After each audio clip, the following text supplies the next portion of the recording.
For years, they were known only as Peaches and Baby Doe. A mother and her toddler found miles apart, their names and lives taken from them. But investigators knew that one day they'd have their names back. They just needed to wait for science to catch up in order to find the answers. Today, we get to cover a case update, something that is rare, but we hope will be more frequent in the future. This is Tanya Jackson and Tatiana Dykes' story.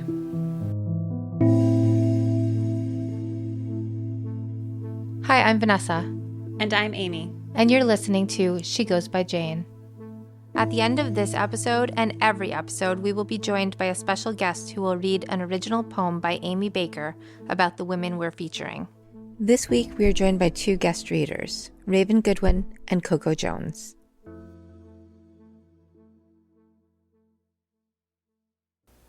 Hi, Vanessa. Hi, Amy.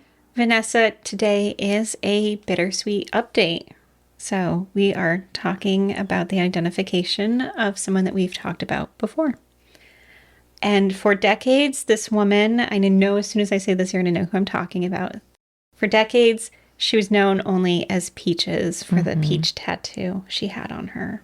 And her child was only known as Baby Doe. And they were found years apart, miles apart from one another on Long Island. But today, they're finally reunited, buried together in Alabama under their real names. And their real names are Tanya Jackson and Tatiana Dykes. Okay, so for clarity, Tanya is Peaches and Yes. Tatiana is Baby Doe? Yes. Yeah. They have very pretty names. Yeah. Yeah, it was already a hard story, but it's almost harder now, right? That they have their names. Yeah. Back. I mean, it's nice for them, but it's also Yeah, so that's why it's bittersweet. sad. It's been so long and now this information is available, right? Mm-hmm. What we're going to do today is we're going to revisit their story, which we've told part of it in our very first episode on another unidentified woman who goes by the name Laddingtown Jane Doe or Nassau County Jane Doe. People can go listen to that, but it is our first episode, so, we've gotten better. Also, we talked about them in our episode on unidentified Black women and missing white women syndrome. So Yeah, I wouldn't even really want to attempt to listen to our first episode No. at this point. But maybe for our listeners it wouldn't be the same as it is for us. Right. Oh, I don't know. Maybe. I think we would be the ones cringing more, maybe. Probably, but there's a marked difference. But There's a marked difference. Okay. So what we're hoping to do with this episode, though, is to share a bit about what is known about Tanya and Tatiana, because the identification of who they are is only the first step in bringing them justice. And we're going to have more information about how people can help. Okay, so we're going to start with a recap? We're going to start with a recap because I think it's important to see where this came from to where we are now. There are a lot of details here. So for the recap.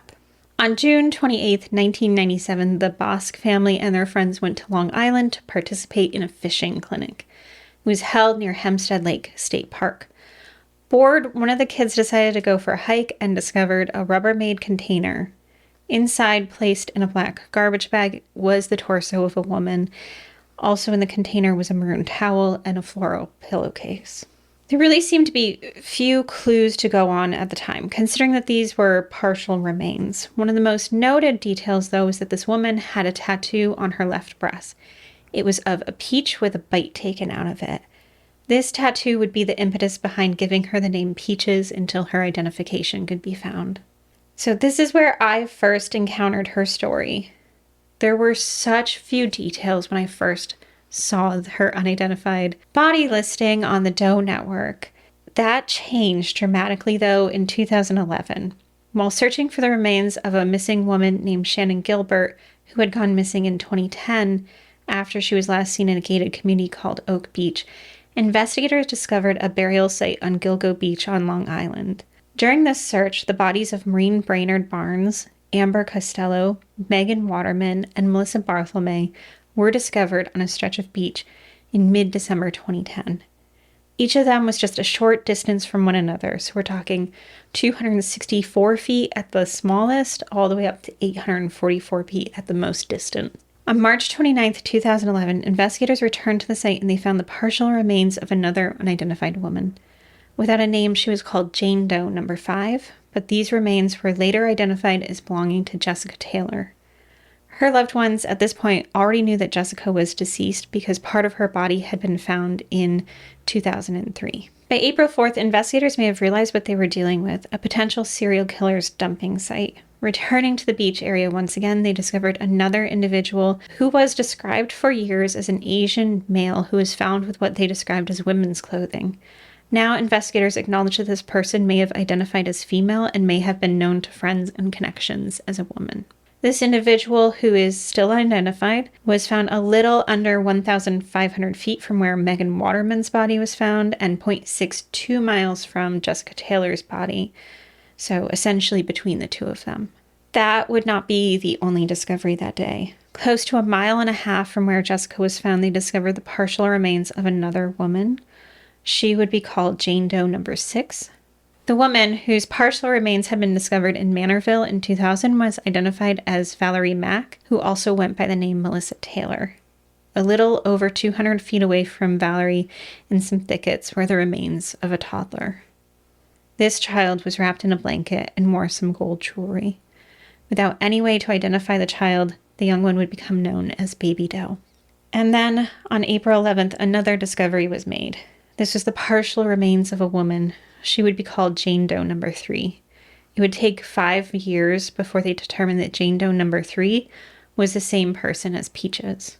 At the same time, it was revealed that Baby Doe was her child. So Peaches and her child were the furthest distance apart from all the victims. So they're separated by the greatest distance. So 10 miles separated mother and child. And they found the remains of Peaches in 2 different locations as well? Yes. So, yep. So everything together was 3 different. So you have 1997, they find part of her in the Rubbermaid container. Yeah. And then in 2011, they find the remaining remains. The remains, but 10 miles apart from her baby. Child, yeah. Okay. I wonder why those 2 were the furthest apart. Yeah. Yeah, it just seems... Well, I mean, everything here does seem intentional. Right? Yeah. So, as many have come to say, miles and years separated mom and child. So did they end up needing to use DNA to get all of Peaches and then the baby to match, I guess? Yeah, so in this case, yes. I don't even know how to word it when somebody is separated like that from themselves. So it's just like, but they knew it was all Peaches because of... a DNA match. Yeah, so okay. The DNA matched the 2 sites for her. And then they were able to do like a parent-child comparison between her and Baby Doe. And at that time, they did not know, originally, they didn't know the gender of Baby Doe. Okay. Yeah. So a lot of work had already gone into making those connections, right? And they already had to do that work because they were doing it with several other people who had their remains separated. Yeah, that was a rough episode. Yeah. Yeah. Because, that was, I think, the first time that you realized. It was the first time I realized that anybody would even do that. Why would you do that? I did not know that was a thing. Yeah. Yeah. And that was, happened in multiple cases. So now, the journey to identify her really has been long. Her distinctive tattoo was published in a magazine on tattoos, hoping that someone would recognize it or the artist. And her details were entered into NamUs. Once more of her remains were found and once she was linked to Baby Doe, the case does change. They were now trying to find who loved and knew a mother and her child, right? But they met with very little success. Now, what I've really come to know about a lot of unidentified bodies cases is sometimes is patience that is what is needed for the wait for technology to catch up with what they need, right? And that's where investigative genetic genealogy comes in. As a reminder for those who are unfamiliar with how investigative genetic genealogy work, segments of DNA are shared amongst relatives. So while percentages can vary, you, for instance, are expected to share roughly 50% of your DNA with a parent. With a second cousin, it's more like 3.25%. By developing a missing person's DNA profile, this DNA can be submitted to some databases like GEDmatch. those who have submitted their DNA profiles and have opted to have their profiles available for law enforcement then stand as a way to build family trees for unidentified persons. And this takes the DNA matches out of just like, I want to see how Irish I am, right? And actually it pushes them into like a revolutionary way to finally give the unidentified their names back. Now, in 2020, Authorem Inc., which is a company that does investigative genetic genealogy, was contacted because prior attempts to build DNA profiles for Peaches to use in investigative genetic genealogy had failed.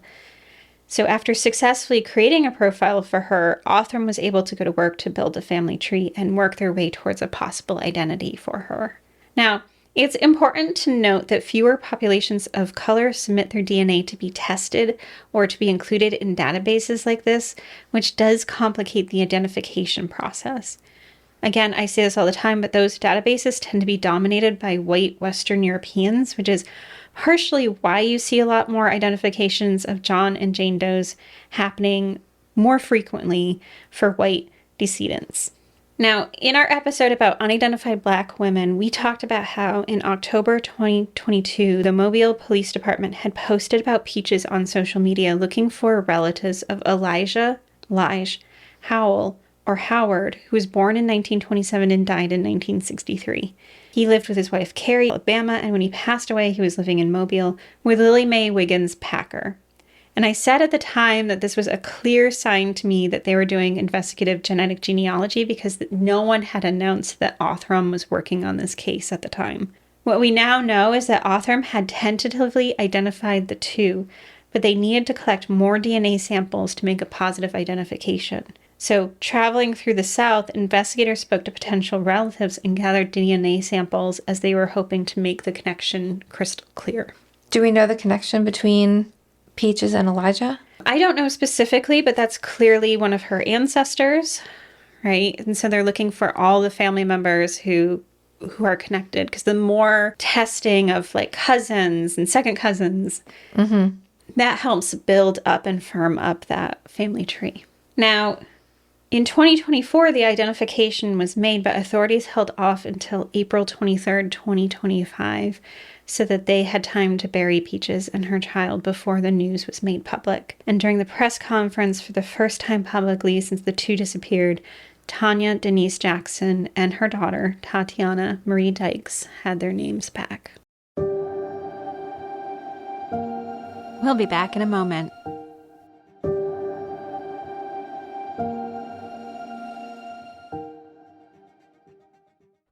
Now, though they do have their names, little is actually known about the two, and this is where people can start really honing in about how they can help. Now, Tanya was born on October 22nd, 1970, and lived in Mobile, Alabama, and she graduated from W.P. Davidson High School. In July 1993, when she was 22, she joined the Army and served as a signal support specialist. So that work is basically considered largely operational, making sure that communication systems and networks are functional. In the year and a half that she was in the Army, she was stationed at Fort Sam Houston in San Antonio, Fort Gordon in Augusta, Georgia, and Fort Leonard Wood in Missouri Ozarks. She was also deployed during the Gulf War. So just like a lot in a short amount of time. Now, Tanya left the Army just 1 month before her daughter, Tatiana, was born. Tanya and Tatiana's father, Andrew, weren't married. They didn't live together, so it sounds like he was largely estranged from his child. Tanya left the military as a private first class, not having had much of a chance to move up in her military career, though she did receive the Army Service Ribbon and the National Defense Service Medal. It would have been hard at the time, or nearly impossible, for her to continue in the Army, which I think people have not fully realized. So she would have been a single parent, and at the time, single parents couldn't even enlist in the Army. Okay. But she's already in, but that meant that she would have to have provided like detailed care plans for her daughter in case she was deployed again. Now, for Tanya, who at some point became estranged from her family, that would have been extremely difficult. Who gets to take care of her daughter? Right. Was the baby's father in the military as well? I don't know. So I opted not to research him too heavily just because out of respect for some of his privacy. Right. But yeah, it's not clear. He is older than Tanya by about like 11 years, I think I calculated. So yeah. Now, investigators have been able to track Tanya's movements to New York City, where information about her life in the city becomes even more unclear. It's believed that she could have worked as a medical assistant for a doctor's office and lived in the Sunset Park area of Brooklyn. They believe a neighbor or a friend may have been watching Tatiana while Tanya worked. During the press conference, they also made clear to mention that Tanya drove a black 1991 Geo Storm, and so it's unclear why they were making this like a big point during the press conference, and it's an important detail to note for her. Now, Tanya and Tatiana were buried with full military honors at the Alabama State Veterans Memorial Cemetery at Spanish Fort. Christopher Rea, the assistant director in charge of the FBI's New York field office, said, "I hope today's announcement brings a sense of peace to their family and loved ones." But were there any family members there? And did not appear to be. Okay. Yeah. I wasn't sure. So sometimes they speak. So there were no family members speaking at the press conference. Now, there's no way to see the deaths along this stretch of Long Island as anything but brutal and horrific, particularly because the targets were often marginalized people. There are now over 11 bodies that have been found in this area, and investigators have spent years trying to determine their links. On July 14th, 2023, a man who we will call R was charged with the murders of 3 of the 4 women who are known collectively as the Gilgo Four. So that was Melissa Barthelme, Megan Waterman, and Amber Costello. He pleaded not guilty. In January of 2024, he was charged with the murder of the remaining woman from this group, Maureen Brainerd Barnes. In June of 2024, R was charged with the murder of Sandra Castillo, an immigrant from Trinidad and Tobago. Sandra's body had been found in a wooded area in 1993, and investigators say that a hair found on her body has a DNA match to R. He was also charged with the murder of Jessica Taylor, whose body had been found at 2 separate locations. One of them was near the Gilgo Four. Again, investigators state that there's a DNA match between hair found at the crime scene to R's DNA. There's also a witness who claims to have seen a vehicle matching the description of R's vehicle near where Jessica's body was found. So that's 6 now? So 4, 5, 6, yeah. Okay. Now, in 2024, he was charged with the murder of Valerie Mack, the woman whose partial remains were found close to Tatiana's. Again, a hair at the crime scene matches R's DNA. Now, many of the victims found in the Gilgo site were sex workers, and many of the murders had similar characteristics in terms of how they were bound and how they were buried. Now, Tanya's murder doesn't follow that same pattern, but the separation of her body does share characteristics with what happened to Jessica and Valerie, leading many to speculate that Tanya was also murdered by R. Now, additionally, the fact that Tatiana was found so close to Valerie suggests that this is even more possible. Now, during the press conference, Nassau Police Detective Captain Stephen Fitzpatrick cautioned that the public shouldn't immediately jump to the conclusion that Tanya and Tatiana's murders are linked to R. And that's wise. I know. It feels like it should just be... Right. Why shouldn't we jump to that conclusion, I guess? Yeah, so I think in this case...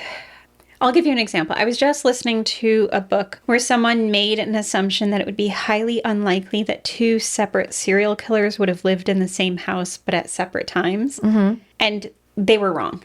So there were 2? Yeah.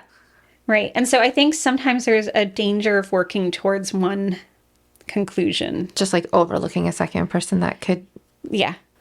Does it seem the way highly... the bodies were separated and the locations? And... Yeah, I mean, does it seem highly unlikely that those things would align without there being, one person who did it? Absolutely. Is it possible that it could be a different answer? Also, yes. So he cautions that they're keeping it open. But he said, "We have not discounted the possibility that their cases are unrelated from the Gilgo murders investigation." And then later on, when he was asked directly about it, he said, "I'm not saying it's him. I'm not saying it's not him." Now, meanwhile, this month, R has been in court as his lawyers attempt to get the DNA evidence against him removed. The lawyer is arguing that it's simply not reliable. DNA evidence on... Yeah, so the hairs that they found that they linked to him or members of his family. But they're on multiple. Yeah. They're not on just one person. Yeah. Yeah, so they're trying to get Like, that. if it's on one, I can see. But multiple? Yeah, so they're trying to get that removed. And it's just also striking that it comes now when DNA is the thing that clearly identified Tanya and Tatiana, right? Mm-hmm. And just as importantly as we sit here together, there are still several unidentified persons whose bodies were found in this area. Again, we know that R preyed on marginalized people, which means it's more likely they'd experience factors that we know increase the risk that they won't be identified. That includes being unhoused, or having family estrangement, or being new to the community. So if they are connected to R, those could be contributing factors as to why those have not moved forward. Now, currently investigators are working to identify the Asian individual. To this end, they have shared drawings of this person and what they might have looked like both as a male and as a female. There's also a woman known as Cherries who was discovered near Mamaroneck, New York in 2007. And of course, there's Laddingtown Jane Doe, whose body was found in Nassau County. All deserve to have their names back. The identification of Tanya and Tatiana only happened through the dedicated efforts of a vast team of individuals over the past 28 years. It's a certainly monumentous step in getting them justice, but the Nassau County District Attorney Ann Donnelly cautioned that the work must continue. During the press conference, she said, "The reality is our work has just begun. Knowing the identities of the mom and the little baby is just a first step to help us understand these murders." She added, "Every little thing we can learn about her leading up to her death will help us solve this horrific crime." DA Donnelly also offered this plea. Did you serve with her in the military? Were you a neighbor, a coworker during her time in Brooklyn? Maybe you saw them at a medical appointment where she worked, or were her friend. We want to hear from you. And this is where you, our listeners, come in. Tanya and Tatiana deserve justice, and part of that work is that anyone can do is share this information and this story. It's that work that gets it in front of people who need to see it. Those people who took care of Tatiana or said hi to Tanya when she got done home from work or worked alongside her. All of those individuals are critical to understanding what her time in New York City was like. We are now going to listen to Amy's poem, Hear the Heart, read by Raven Goodwin and Coco Jones, from the documentary She. Raven Goodwin is an actress and producer and has recently starred in Being Mary Jane, SMILF, The Clark Sisters, the First Ladies of Gospel, and Single Black Female. Coco Jones is a Grammy-winning singer, songwriter, and actress who starred in the Disney Channel film Let It Shine and was featured on Radio Disney's Next Big Thing. She can currently be seen on the new Fresh Prince of Bel-Air. To grow hearts inside a laboratory, you have to care enough to keep them alive. Remains beneath a bridge, burlap, newspaper, skeleton, an advertisement for the theater. Company sent out a letter proposing disappearance, and the girls performed, playing the missing. Scientists sleep beside glass houses every night and wake at dawn to begin again. Remains discovered near an underpass. Rural death near milepost 23. Examination revealed height, weights, approximate age, a charm of death. Inside, cells divide, take shape along a predestined plan. The hearts know. Remains in Cranberry Township. Pierced blue, an outline of bone. Birth month of March, and a twisted horseshoe strap. Their worth, what we mean by life, is something small and necessary, a force greater than its sum. Remains spotted by a fisherman between Lake Lavon and Lake Ray Hubbard. She was awakened from sleep. How one thing transforms into something else. In other laboratories, the scientists grow.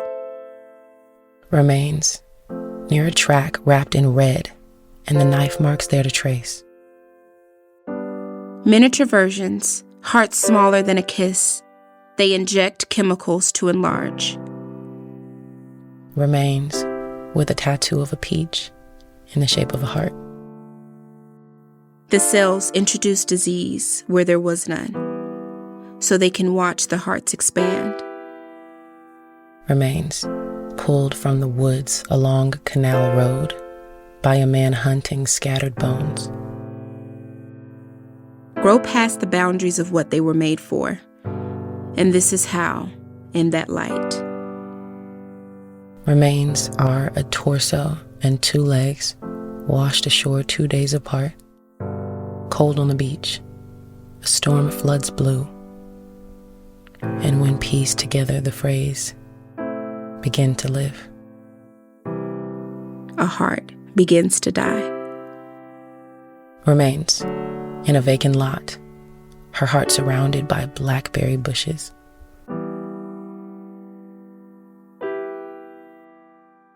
For more information about our show or to check out other shows on the network, please visit evergreenpodcast.com. Bye, Vanessa. Bye, Amy.